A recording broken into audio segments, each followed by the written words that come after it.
You tell me what's fair about that. So this is a book attacking teenage moaning, attacking teenage morals. And the third book is a book for people in the later teens and 20s and wrinklies.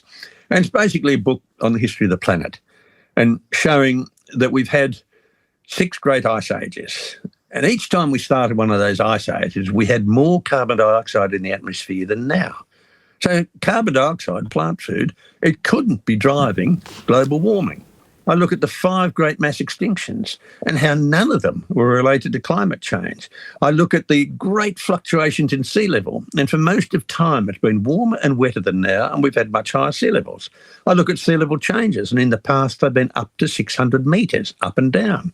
So I use the past to try to get a perspective on the present, and then I go into the fact that we've come up with this crazy idea that human emissions of carbon dioxide drive global warming. The end result of that is that we have wind and solar energy, and to develop wind energy we need to cut down balsa wood forests in Brazil to make the laminated blades. We need to use chemicals such as bisphenol A in the epoxies. These abrade out of the blades.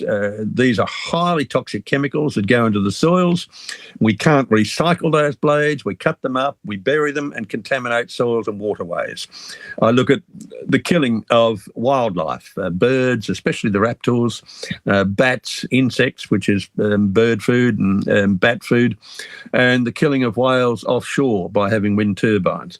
I look at how these things are there forever. There is no mechanism whereby you can actually clean up after the mess you've made.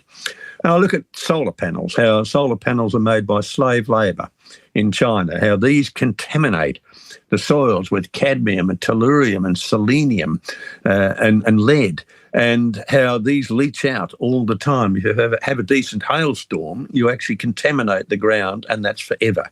So I look at the mad policies that have evolved from having this false hypothesis, and I end up having a look at electric cars, how they consume about 7 times as much metal as a conventional car, how they've got very high insurance, high probability of catching a light, very short range, and how totally and absolutely inappropriate they are for an island continent like Australia.